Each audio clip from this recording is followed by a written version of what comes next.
sao thế em? Có lẽ là Đau không ngờ buồn được chẳng phải khi mình chia tay được không anh? anh đi. Là sao?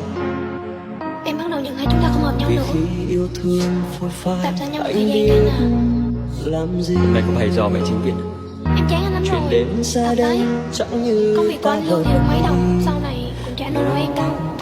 Sao tự dưng lại nói vậy? Biết thương chúng ta vẫn cần. Chẳng có gì là tự dưng đâu anh ạ. Em không muốn tiếp tục nữa. Vậy thôi. Đau buồn chẳng phải khi người quen bên anh.